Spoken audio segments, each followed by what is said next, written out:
You're not behind. You're just comparing your becoming to someone else's arrival.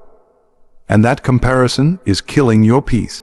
Every scroll, every success story you see online, it whispers to your soul, you're too late. It makes you feel like life handed everyone else a map and forgot about you. But what if the truth is simpler and more sacred? What if you're exactly where you're meant to be? We live in a generation that measures progress by how visible it is. If it's not on social media, it doesn't count. If people don't see your effort, it must not exist. And so, we race against invisible clocks. We feel guilty for not having what someone our age already has.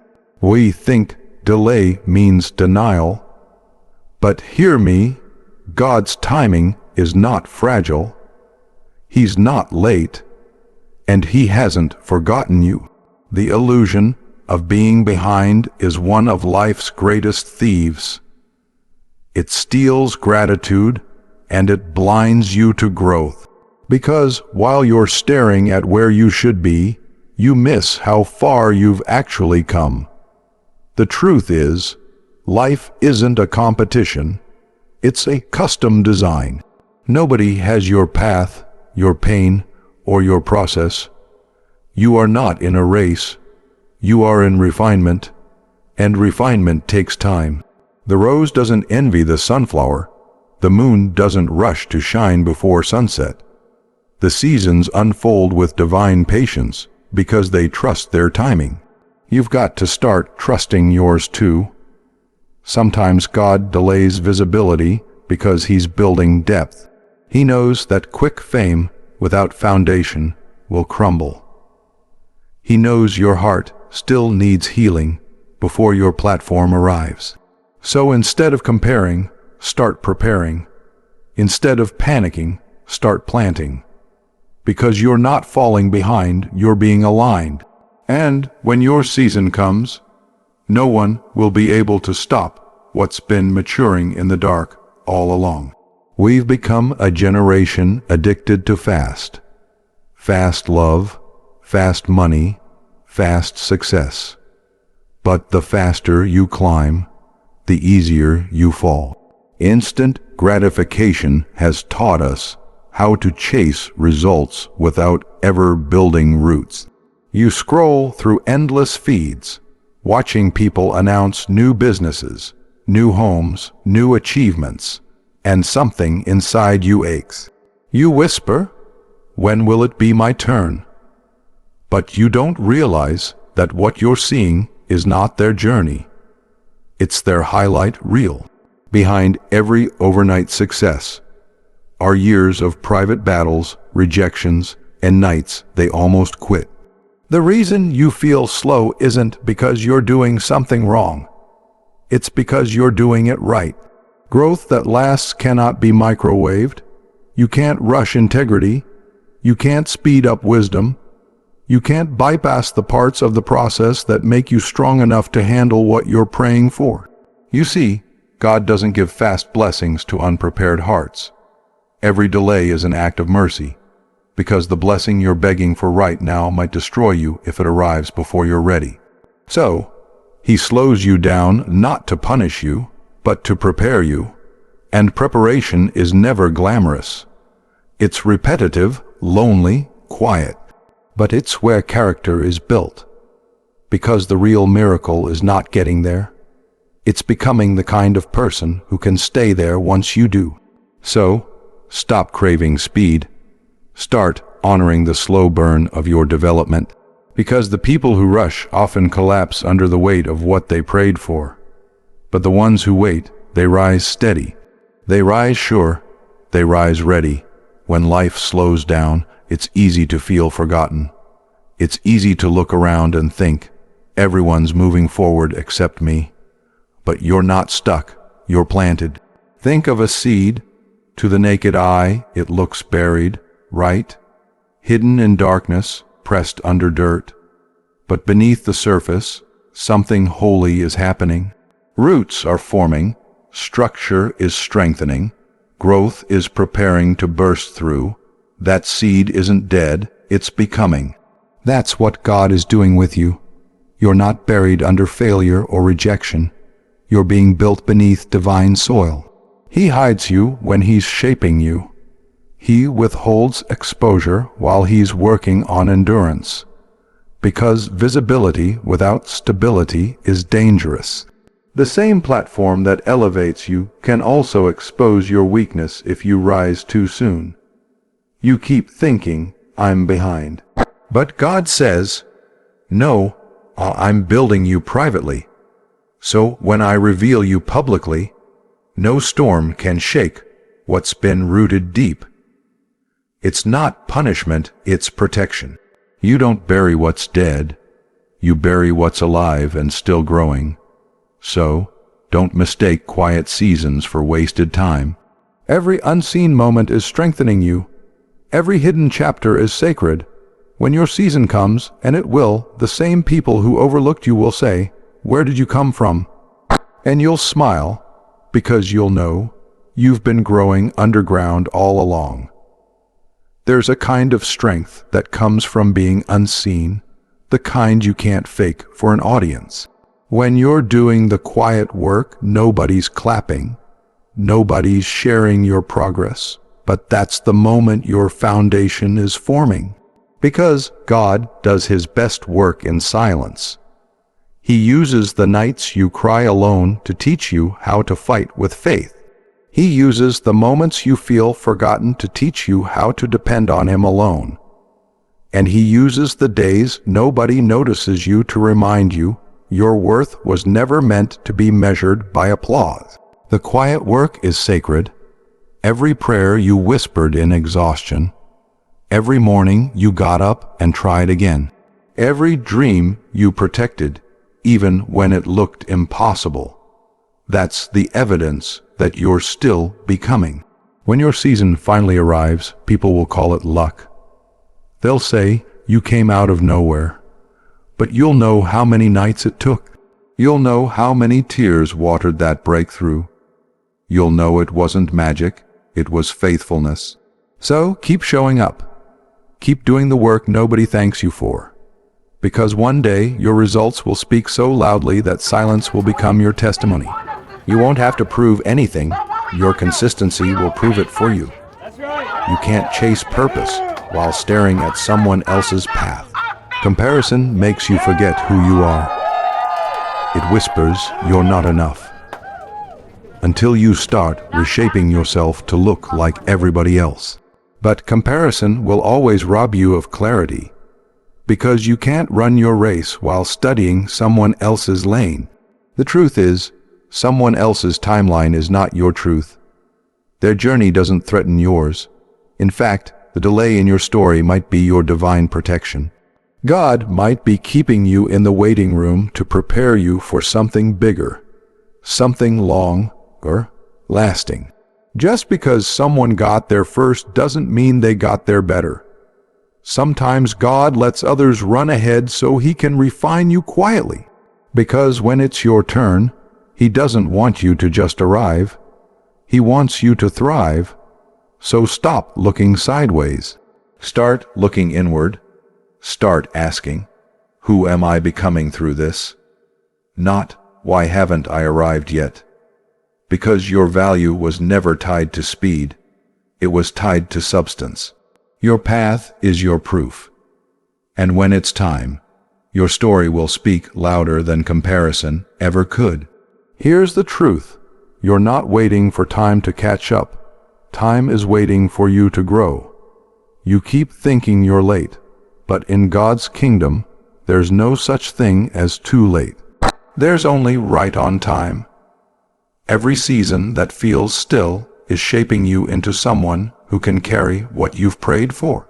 Because if God gave it to you too early, it would crush you. So instead of fighting the weight, start using it. Use it to build discipline. Use it to grow in wisdom. Use it to strengthen your faith. When you stop chasing what's next and start honoring what's now, everything changes. Because God doesn't work by clocks or calendars. He works by character. So let them run ahead. Let them shine faster. Let them win sooner. You stay faithful. You stay focused. Because when it's your turn, it'll happen so suddenly that every year you thought you lost will become the evidence of divine timing. You'll look back and whisper, "I was never behind. I was being aligned." And that's when you'll finally understand slow doesn't mean stuck. It means sacred. It means strategic. It means becoming. When it comes to success, most people are obsessed with luck. They see someone winning big, achieving massive results, and they think, wow, they were just lucky. But here's the hard truth. Luck favors the consistent, the disciplined, and the relentless. The people who seem lucky are usually the ones who have shown up again and again, even when nobody was watching, even when the world doubted them, and even when failure knocked them down. Consistency is the secret weapon. Talent can take you far, but without consistent effort, talent will fade. Luck can provide an opportunity, but it's consistency that ensures you're ready when that opportunity comes. That's why the third attempt often works. The first try may have been a trial, the second a lesson. But by the third, your consistent effort positions you perfectly for success. Think about your goals in the gym, for example. The first time you try a challenging lift, you might fail. The second attempt, you adjust your form or technique, but maybe your strength still isn't enough. By the third attempt, thanks to consistent training, proper nutrition, and discipline, you're ready. It isn't magic. It's consistency paying off, turning effort into results. Consistency isn't always exciting. It doesn't come with fireworks or immediate recognition. Most days, it's showing up when you feel tired, pushing through even when motivation is low, and doing the small things that add up over time. These small, repeated actions build momentum, and momentum eventually turns into breakthroughs. The third attempt is often the first visible reward of that invisible, relentless effort. Another key point is learning from each attempt. Consistency alone isn't enough. You must combine it with reflection and improvement. The first failure teaches you what doesn't work. The second shows you how to adjust. The third attempt is where your consistent actions, refined by learning, finally pay off. You can't rely on a single lucky strike. You need persistence, practice, and the patience to keep going. Consistency also builds confidence. Every small win along the way reinforces your belief in yourself. Each day you show up, each step you take toward your goal, adds strength not just to your body or skill, but to your mindset. By the third attempt, you carry the weight of that accumulated confidence. You know you've done the work. You know you've prepared. And now, when success finally comes, it feels earned because it is. Remember this. Luck may open doors occasionally, but it's consistency that ensures you walk through them. The third attempt isn't a gamble. It's the logical outcome of steady, relentless effort. If you keep showing up, keep improving, and refuse to quit, success is inevitable. Key takeaway: talent and luck can start you off, but consistency will finish the race. The third time's charm isn't magic. It's the natural result of your discipline, persistence, and unwavering commitment to your goals. When it comes to success, people often focus on skill, strength, or opportunity. But the real difference maker is mental toughness. The ability to keep going when the world says stop, to rise when everything inside you whispers quit, and to push through pain, fear, and doubt. That is true power. Mental toughness is what separates those who succeed from those who give up. And it's exactly why the phrase, third time's the charm holds so much weight. Think about it. Your first attempt might have ended in failure. You felt the disappointment, frustration, and maybe even embarrassment. Your second attempt could have been better, but still not enough to reach your goal. It's in these moments that most people quit. They let their minds control them. But if you've built mental toughness, you don't quit. You adapt, adjust, and attack the third attempt with even more focus and determination. Mental toughness isn't something you're born with. It's something you develop every single day. Every time you push through fatigue at the gym, every time you rise early to chase your goal, every time you ignore the voice that says it's too hard, you're strengthening your mind. And by the time you reach your third attempt, your brain is already wired for resilience. It's ready to support your body and your efforts, not sabotage them. The power of mental toughness is that it turns obstacles into opportunities. The first two failures aren't setbacks, they're building blocks. They teach you patience, strategy, and self-control. The third attempt is where all that internal work pays off. Your body might be strong, your skills might be sharp, but without mental toughness, you'd crumble under pressure. With it, you thrive, you persevere, you dominate. Here's the reality: life is going to test you repeatedly. Challenges, setbacks, and failures are inevitable. But mental toughness allows you to see failure as temporary, not permanent, and obstacles as a part of the journey, not the end of it. The third time doesn't just succeed because of technique or timing. It succeeds because you've trained your mind to endure, to persist, and to fight through adversity. Mental toughness also fuels confidence. When you've endured, adjusted, and continued despite pain and doubt, you enter your third attempt with a calm, unwavering belief in yourself. You know you've done the work. You know you're ready. And that confidence alone dramatically increases your chances of success. Key takeaway: your mind is the engine of your success. Strength, skill, and opportunity matter. But without mental toughness, they can falter. The third time's the charm isn't luck. It's the result of a mind that refuses to quit, that thrives under pressure, and that keeps moving forward when others would stop.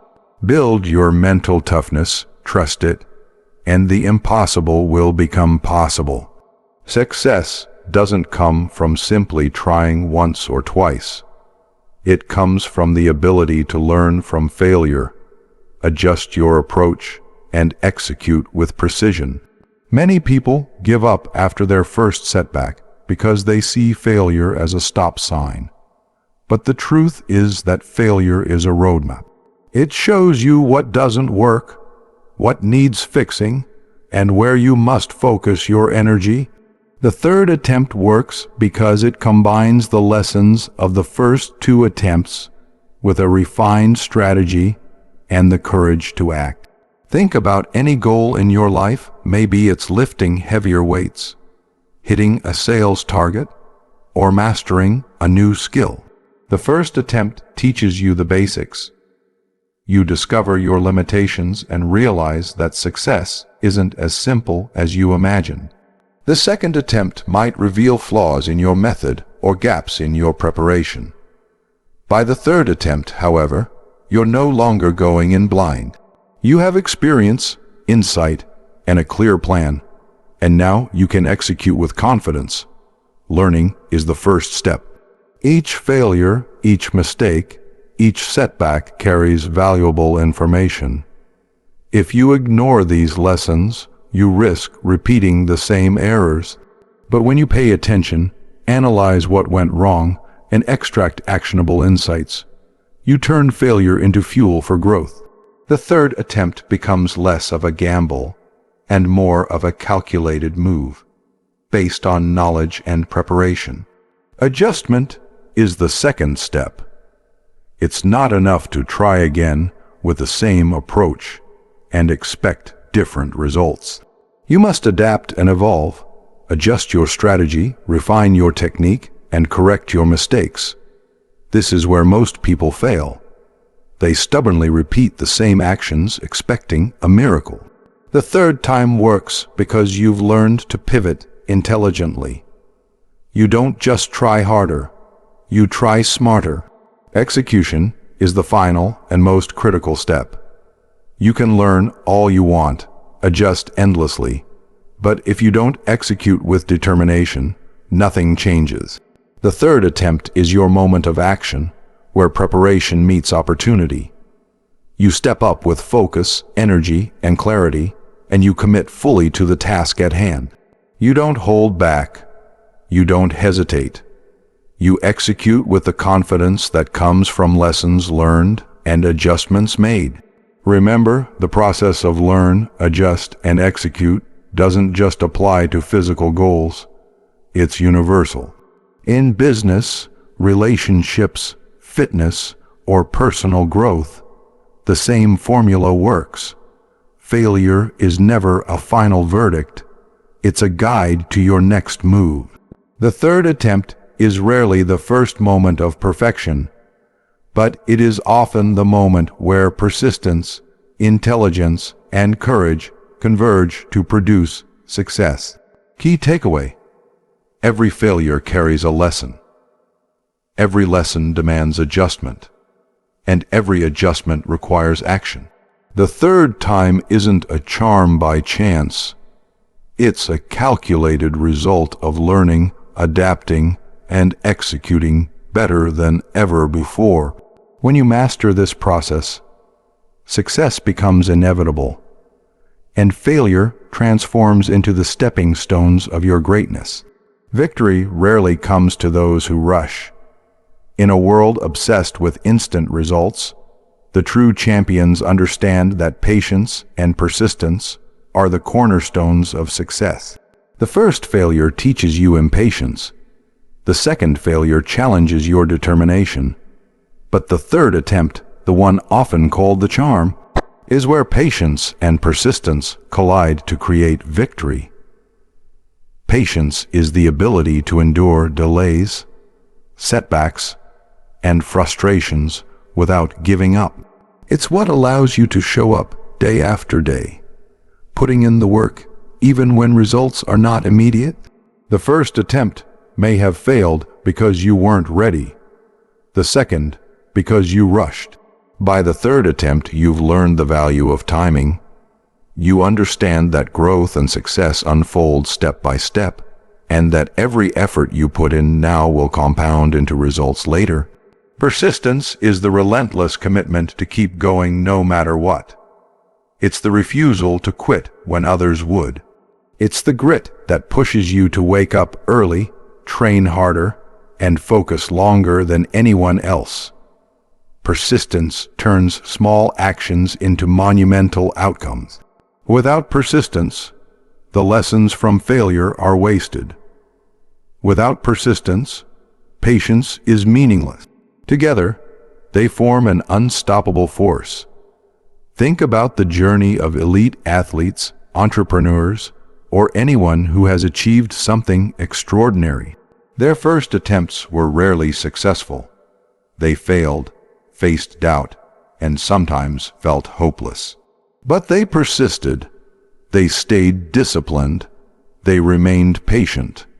And when they tried a third time, they were ready. Their skills had sharpened, their mindset had strengthened, and their determination had become unbreakable. That third attempt wasn't luck. It was the natural outcome of patient, persistent effort. Patience and persistence also teach resilience. When the first two attempts fail, it's tempting to give up. It's tempting to blame circumstances, other people, or even yourself. But those who succeed use these moments to build resilience, adapt their approach, and strengthen their mindset. The third attempt becomes a demonstration of that resilience, the proof that they are not defined by failure, but by how they respond to it. Another key point is trust in the process. Many people fail because they expect immediate results and lose hope too soon. Patience allows you to trust that consistent effort will pay off. Persistence ensures you don't quit before the payoff arrives. Together, they guarantee that when the moment of victory comes, it is well-earned, sustainable, and deeply satisfying. Key takeaway: success isn't given, it's earned through the combination of patience and persistence. The first failure teaches patience. The second tests your persistence. The third time isn't just a charm. It's the moment when your patient, persistent effort finally manifests as victory. Keep going, trust the process, and remember, every step, no matter how slow, brings you closer to the breakthrough you deserve. Life has a way of testing the people who dare to dream, who dare to push beyond comfort, who dare to reach for something greater. Challenges, obstacles, and failures are inevitable. But here's the truth: the universe always rewards those who refuse to quit. The third attempt isn't a coincidence. It's the direct result of relentless effort, unwavering faith, and the refusal to be defeated by setbacks. When you fail the first time, it's easy to feel hopeless. When you fail the second time, doubt starts creeping in. Most people give up here. They let fear, embarrassment, or frustration dictate their next move. But the ones who succeed understand that every failure is preparing them for a greater victory. They rise again, stronger, wiser, and more determined. That third attempt is the moment when the universe aligns with your effort because you have proven your commitment. The principle is simple.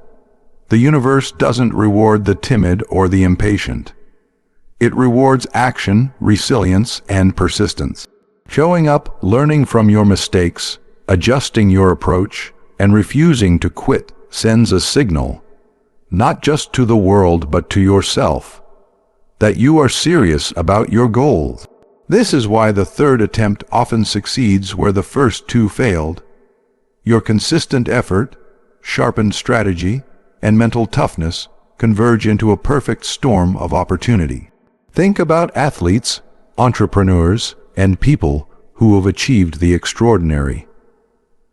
Their third time often comes after countless hours of struggle, discipline, and unwavering focus.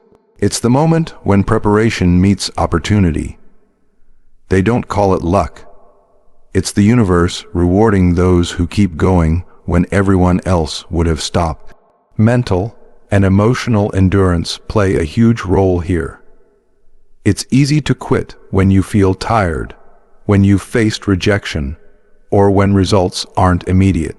But those who embrace the philosophy of never quit understand that the universe responds to perseverance, not convenience. Each setback, each failure, each no, is simply a test of your resolve. The third attempt becomes the reward for passing those tests. Persistence also builds confidence. By the time you reach your third attempt, you've learned, adapted, and grown stronger. You carry the weight of experience and the assurance that you've done everything in your power to succeed. The universe doesn't just hand out rewards randomly. It rewards preparation and effort. That's why your third attempt often feels fated. It's the natural outcome of relentless dedication. Key takeaway: success and opportunity don't belong to those who quit. They belong to those who endure. The third time's the charm is not luck or coincidence. It's the universe rewarding your determination, focus, and refusal to give up. Keep showing up. Keep fighting. Keep pushing. The reward is waiting, and it always comes to the relentless, the disciplined, and the brave.